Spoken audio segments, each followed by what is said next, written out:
കടവ് പോവുകയും ചെയ്തു.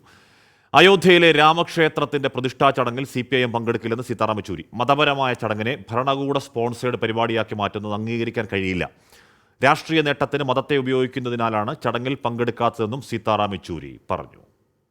Whatever they may say, they'll have to realize that it is an individual choice of every individual, which we respect in whichever faith that they want to adhere to.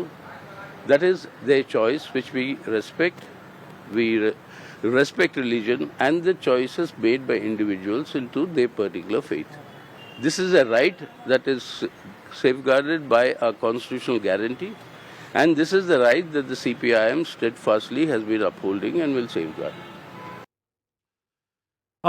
Ayodhya രാമക്ഷേത്ര പ്രതിഷ്ഠാ ചടങ്ങിലേക്കുള്ള ക്ഷണം നിരസിച്ച CPIM general secretary Sitaram യെച്ചൂരിക്കെതിരെ VHP ഭഗവാൻ രാമനെയും സ്വന്തം പേരിനെയും യെച്ചൂരി വെറുക്കുന്നുണ്ടോ എന്ന് VHP ചോദിക്കുന്നു. മതപരമായ പരിപാടിയെ ചിലർ രാഷ്ട്രീയവൽക്കരിക്കുന്നുവെന്ന് ബൃന്ദ കാരാട്ട് വിമർശിച്ചു.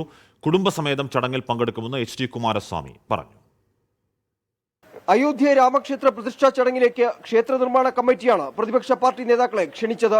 CPIM general secretary Sitaram Yechury ക്ഷണം നിരസിച്ചതിനെ രൂക്ഷമായ ഭാഷയിൽ വിമർശിക്കുകയാണ് VHP നേതൃത്വം. സീതാറാം യെച്ചൂരി ഭഗവാൻ രാമനെയും സ്വന്തം പേരിനെയും വെറുക്കുന്നുണ്ടോ എന്ന് VHP ദേശീയ വക്താവ് വിനോദ് ബൻസാൽ എക്സിലൂടെ ചോദിച്ചു.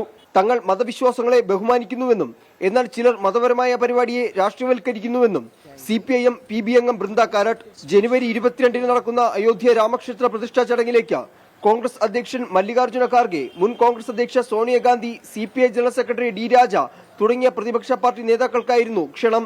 24 ഡൽഹി.